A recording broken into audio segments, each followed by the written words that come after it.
I found a white aisle runner between my orchids and a champagne bar where my potting bench had been. It was Monday morning. The wedding was scheduled for Saturday. I knew those facts because a gold sign near the greenhouse door said Nathan and Brooke, 5 days until forever. Nobody had told me my son was getting married in my greenhouse. Nathan was engaged. I knew that much. He and Brooke planned a courthouse ceremony followed by dinner at a restaurant. They said they wanted something small because venues were too expensive and Brooke disliked being the center of attention. The greenhouse suggested she had recovered. Rows of white folding chairs filled the central path. My rolling propagation tables had been pushed against the glass walls. Someone had moved 32 orchids from the temperature-controlled inner room to make space for a portable dance floor. 2 catering refrigerators stood where I normally mix soil. An extension cable ran through a puddle beneath the misting system. I unplugged it before doing anything else. I am Harriet Sloan. At 69, I had spent most of my life drawing plants. Not pretty flower illustrations for greeting cards, although I did some of those when money was tight. I worked as a botanical illustrator for universities, seed banks, and conservation projects. My drawings recorded vein patterns, root structures, pollination details, and the difference between 2 plants that look identical until one poisons a grazing animal. Accuracy was not decoration. The greenhouse behind my Savannah home contained orchids gathered legally through research exchanges over 30 years. Several were rare. Some were not commercially valuable at all. They mattered because their wild habitats were disappearing. Nathan grew up among them. As a child, he learned not to touch the ghost orchid's roots and never to open the quarantine cabinet. He also learned that the greenhouse was beautiful. Apparently, beauty looked like unused event revenue to him. I took photographs before moving anything. The aisle runner was damp along one edge. The orchids nearest the open service door had leaves curled from the sudden temperature change. 3 mounted specimens were missing from their hooks. I checked the workroom. Empty. My first call was to Nathan. He answered cheerfully. "Hey, Mom, did the rental crew finish early?" Not, "What rental crew?" Not, "Why are you calling before 8?" He knew exactly what I had found. "Come to the greenhouse," I said. "I'm at work." "Leave." "Mom, I can explain tonight. You have 30 minutes before I call the police and report missing plants." He arrived in 19. Brooke came with him wearing yoga pants and carrying a binder labeled Sloan Glasshouse Experience. That title was my second. Surprise. "Before you get upset," Nathan began. "You are late for that." Brooke opened the binder.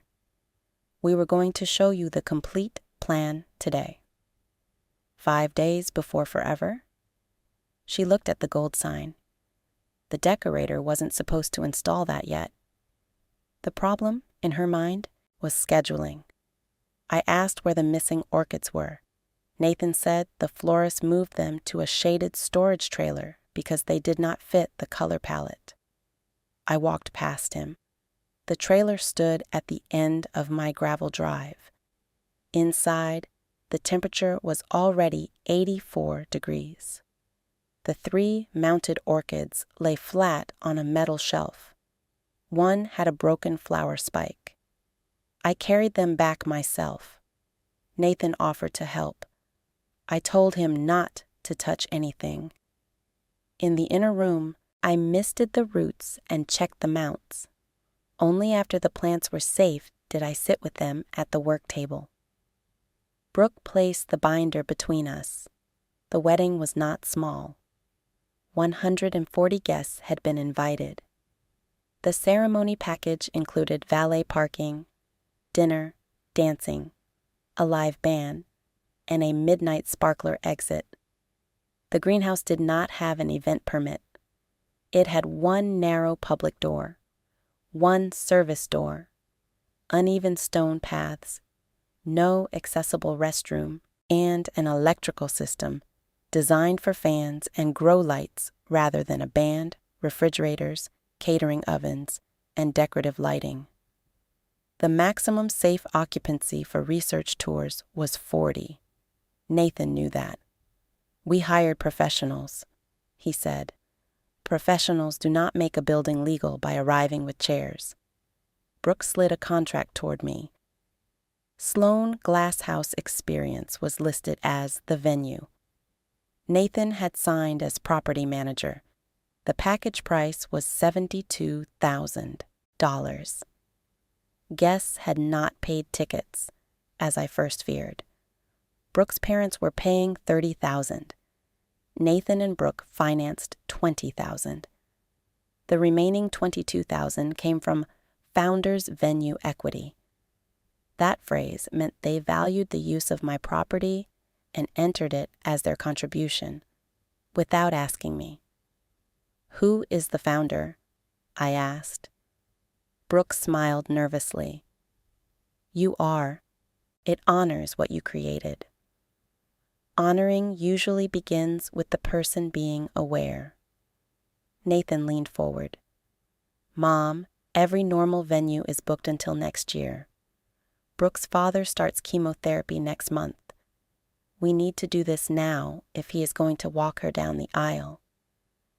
That was important. It was also the first true thing they had said that morning. Brooke's father, Alan, had lymphoma. I knew he was ill. I did not know treatment was beginning so soon. My anger made room for compassion. Compassion did not create a fire exit. "Why didn't you ask me?" Nathan looked toward the orchids. "Because you would focus on every reason it couldn't work. Those reasons are currently wired through a puddle. We can fix the electricity. Can you install legal exits by Saturday?" The side panels open. They are glass ventilation panels above waist height. Brooke said the event planner had assured them private family events did not need the same permits as commercial rentals. "Who is the planner?" "Chase Bell." I knew that name, too.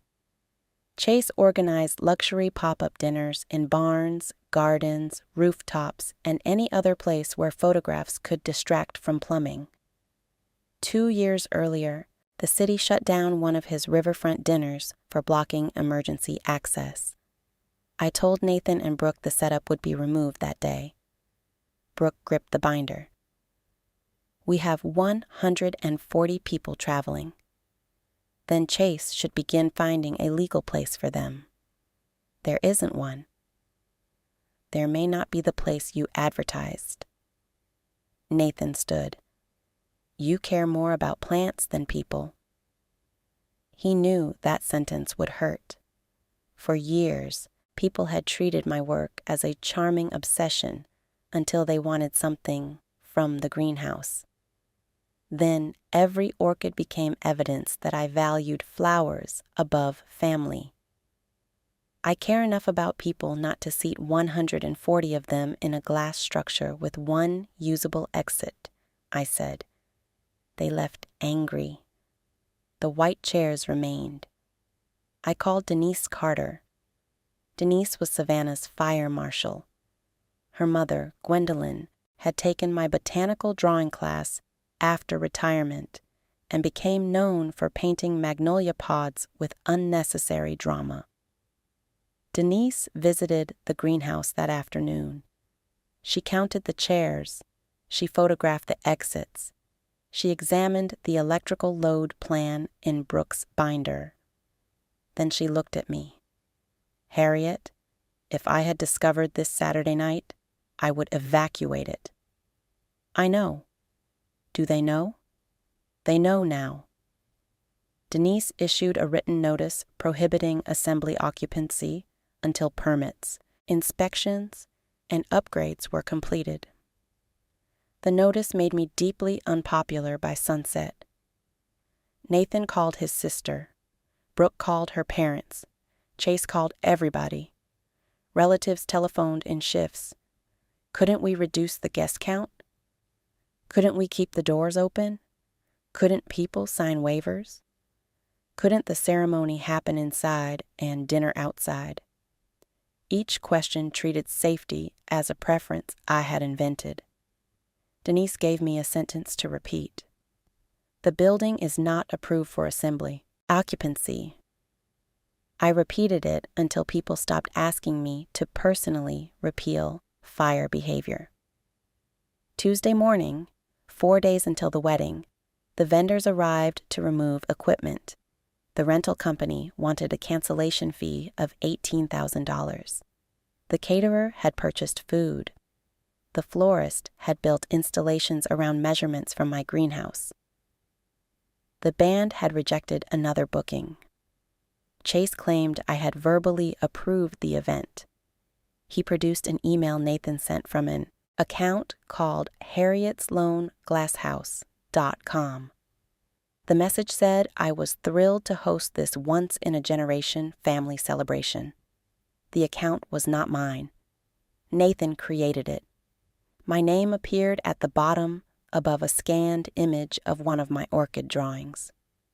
That turned a family trespass into fraud. I forwarded the email to an attorney. Nathan texted me within minutes. "You don't need lawyers. We're canceling." The word canceling looked less like surrender than accusation. I called him. "Did you create the email address?" "Chase said vendors needed an owner contact. Did you write as me?" "Only logistical approvals." "You approved contracts using my identity. Nothing charged to you. You charged my property, my insurance exposure, and my reputation." He said something I remembered from his teenage years. "You always make rules more important than what's happening." When Nathan was 17, he drove after drinking. I took his keys for 6 months. He said the same thing then. Rules were obstacles until consequences arrived. "What is happening?" I said. "Is that your future father-in-law is sick? You want a wedding quickly, and you lied because urgency felt more important than my consent." He became quiet. "Yes." It was not an apology. It was progress. By Tuesday evening, the greenhouse was mostly empty. The orchids returned to their positions. The broken flower spike could not be repaired. I cut it cleanly and placed the bloom in water. Plants do not benefit from pretending a break remains attached. Wednesday, 3 days until the wedding, Brooke came alone. Her eyes were swollen. She carried no binder. "My father thinks the wedding is postponed," she said. They had not told Alan the truth. He believed a plumbing emergency closed the greenhouse. Does he know it was my greenhouse? He thought it was a commercial venue Nathan found. The lies had layers. Brooke sat on a stool beside my potting bench. She told me Alan's treatment prognosis was good, but the first months would be difficult. The urgency came from wanting one day that belonged to Joy before the family calendar filled with medical appointments. "I understand that," I said. "Then why can't you help us?" "I am willing to help. I am not willing to call danger help. There's nowhere else. I asked to see the real requirements, not the dream photographs. What did they need?" Alan able to walk Brooke down an aisle. 140 invited guests, though 40 were local co-workers they barely knew. Dinner, music, Saturday. Accessible restrooms for Alan and 3 older relatives. Weather protection. The courthouse ceremony had been rejected because the rooms were too small. I called Denise. She knew the licensed community hall attached to a former high school was available Saturday. A charity auction had canceled after a sponsor withdrew. The hall was not romantic. It had beige walls, fluorescent lights, a stage, a commercial kitchen, 6 exits, and excellent accessible restrooms. Brooke looked horrified. "It sounds like a cafeteria." "I have transformed cafeterias for less important reasons." My botanical work gave me a network of gardeners, illustrators, floral volunteers, and women who consider blank walls a personal challenge. I made calls. Gwendolyn Carter offered painted magnolia panels. The garden club had potted palms from a spring fundraiser. The rental company could move the chairs and dance floor to the hall for an additional fee smaller than the cancellation. The florist could redesign the installations. The caterer preferred the commercial kitchen. The band would fit on the stage. Brooke began to see it. Could the ceremony still have orchids? Photographs and drawings, not living research plants. She accepted that. We visited the hall Wednesday afternoon. It smelled faintly of floor wax and basketballs. Sunlight entered through high windows. The stage curtain was maroon. Brooke stood in the center and cried. "It's awful." I let her cry. Then I said, "Your father can reach every part of it safely." She looked toward the ramp beside the stage. "Yes. The building is not the marriage." "I know. Do you?" She wiped her face. "I'm trying." Thursday, 2 days until the wedding, became a workday unlike any I had seen since a hurricane damaged the university herbarium.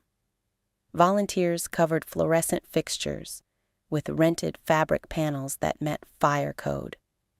We placed potted palms along the walls. Gwendolyn's magnolia paintings hid the basketball, championship banners.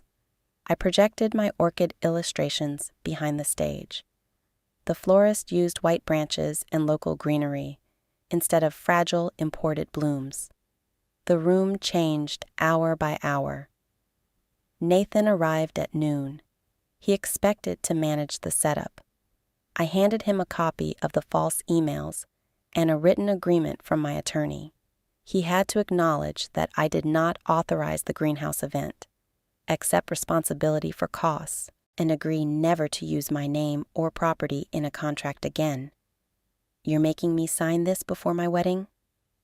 "You made me hire an attorney before your wedding." Brooke read the document. "Sign it," she said. He looked at her. "We both did this." "Then I'll sign too." They signed. I did not forgive them at the folding table. I allowed the work to continue. Those are different actions. Friday, 1 day until the wedding. Alan learned the truth. Not from us. Chase sent a furious email to all, vendors, and copied Brooke's father, blaming me for weaponizing municipal bureaucracy against a family celebration. Alan called me. His voice was weak but clear. "Did my daughter plan to hold 140 people inside your private greenhouse?" "Yes." "Did you approve it?" "No." "Would it have been safe?" "No." He sighed. "Thank you for stopping it." The sentence lifted something from my chest. Alan asked whether the new hall was truly accessible. I sent photographs. He said the maroon curtain looked like a theater run by a dentist. I liked him immediately. That evening, a thunderstorm warning appeared. The original greenhouse plan included an outdoor catering tent and open service doors. Wind gusts reached 40 miles per hour. A branch fell across my driveway. The community hall remained dry. Brooke stood beside me, listening to rain strike its roof. "If you hadn't stopped us," she began. I did not finish the sentence for her. She needed to imagine it completely. Saturday arrived. The wedding began at 4. Alan walked Brooke down a wide aisle bordered by potted ferns and projected orchid drawings. He used a cane. He did not struggle with gravel, wet stone, or greenhouse thresholds. The ceremony lasted 12 minutes. Nathan's vows included a promise to build a life through honesty. I heard several relatives shift in their chairs. The promise was aspirational. That is allowed in vows. Afterward, Alan sat beside me at dinner. "The greenhouse would have been prettier," he said. "Yes, this room has better exits." 6. I counted. We raised our glasses to Denise across the room. The Midnight Sparkler exit was canceled because of rain. Nobody died of disappointment. The wedding cost $23,000, more than Nathan and Brooke planned. Chase refused to refund his fee. Their attorney later negotiated a partial repayment because he had misrepresented permit requirements. Nathan sold his motorcycle to cover the remaining vendor changes and greenhouse restoration. He complained once. I reminded him that orchids do not accept apologies as climate control. The broken specimen survived. It did not flower the following season. The year after that, it produced 2 smaller blooms. Brooke visited during the second flowering. She asked before entering. That mattered. She and Nathan remained married. Alan completed treatment and went into remission. Their marriage did not become magically honest after one dangerous plan. They had more work to do. Nathan had a habit of solving emotional problems with logistics before anybody consented to the solution. Brooke confused aesthetic certainty with practical competence. Couples counseling gave those habits names. I learned about my own habit, too. I often waited until I was furious before explaining why a boundary existed. To me, the greenhouse rules were obvious. To Nathan, they sometimes sounded like mysteries guarded by his difficult mother. That did not excuse using my identity. It did show me where clearer conversations could prevent smaller conflicts. I created a written visitor and event policy. Research tours of up to 20 people are permitted by appointment. Photography. Sessions require supervision. No food service. No candles. No amplified music. No private rentals. No exceptions based on romance, urgency, or color palette. The final line was mine. Denise approved it. The greenhouse never became a wedding venue. It did become part of one marriage in another way. On their first anniversary, Nathan and Brooke volunteered at the community hall's garden workday. They planted shade beds along the accessible entrance. Alan joined them with a folding chair and gave directions nobody requested. I contributed drawings for plant labels. The maroon curtain remained. Some problems are beyond horticulture. 3 years later, Brooke asked whether she could bring her niece to see the orchids for a school project. She sent the request by email. Number of visitors: 2. Purpose: educational. Duration: 45 minutes. No food, lighting, props, or aisle runners. I approved it. When they arrived, the niece stared at the greenhouse ceiling. "Aunt Brooke says you saved her wedding," she told me. Brooke looked embarrassed. "I stopped the first one," I said. "That saved the real one," Brooke answered. We left the distinction there. People sometimes retell this story as though I chose family over plants at the last moment by finding another venue. That is not what happened. I never accepted the choice. Protecting the plants protected the guests. Protecting the guests protected the wedding from becoming an emergency. Boundaries are often described as walls. Mine functioned as an exit.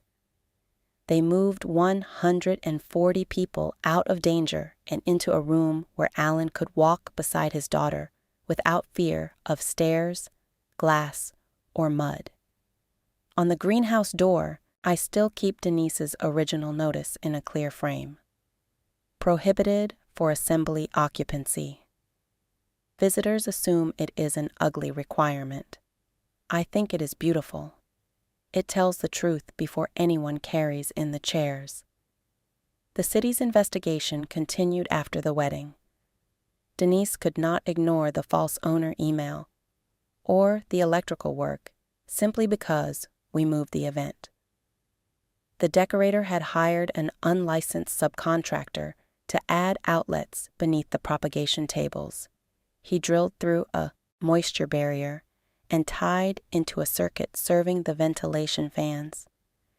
If the overloaded circuit had failed during the reception, the greenhouse vents would have stopped while 140 bodies, catering equipment, and stage lights generated heat. The temperature could have climbed dangerously within minutes.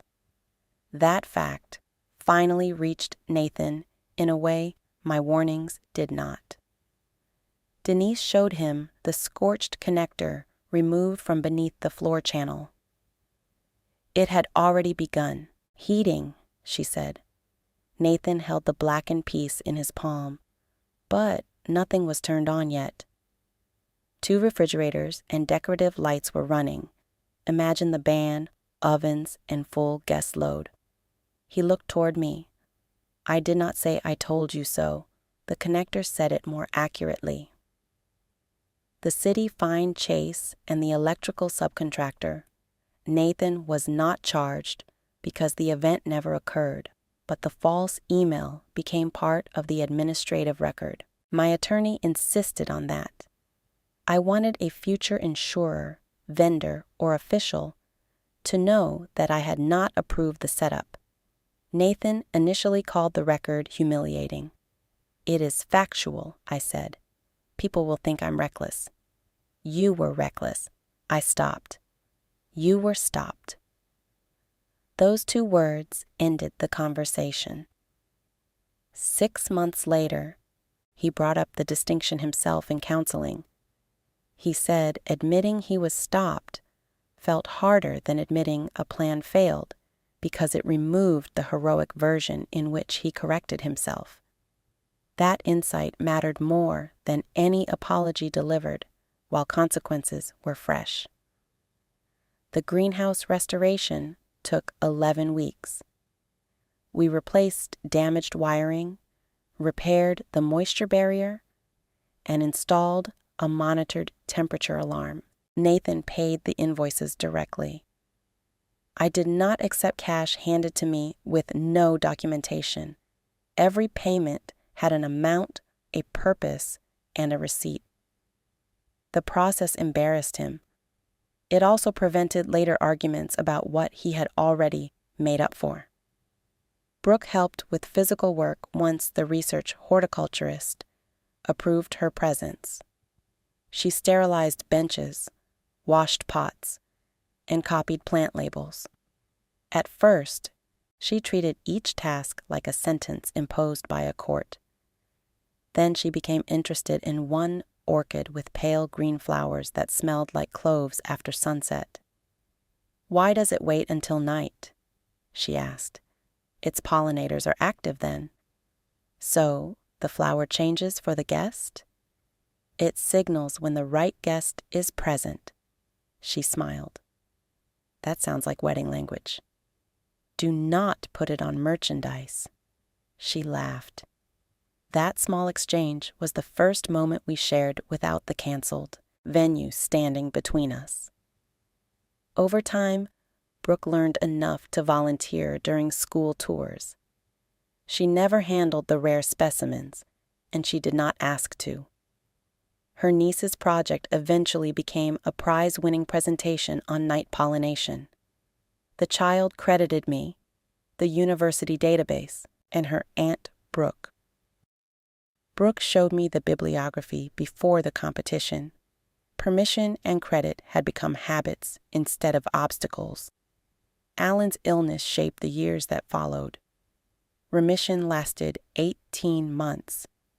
Then the lymphoma returned. During his second treatment, the community hall became a place his family already knew how to use. They held a benefit dinner there. This time, every permit was obtained before invitations were printed. Nathan asked Denise to review the floor plan. Brooke called me about projected botanical illustrations. May we use 3 of your magnolia drawings behind the stage? Which 3? She sent the file names, event description, and duration. I approved them in writing. The formality made both of us smile.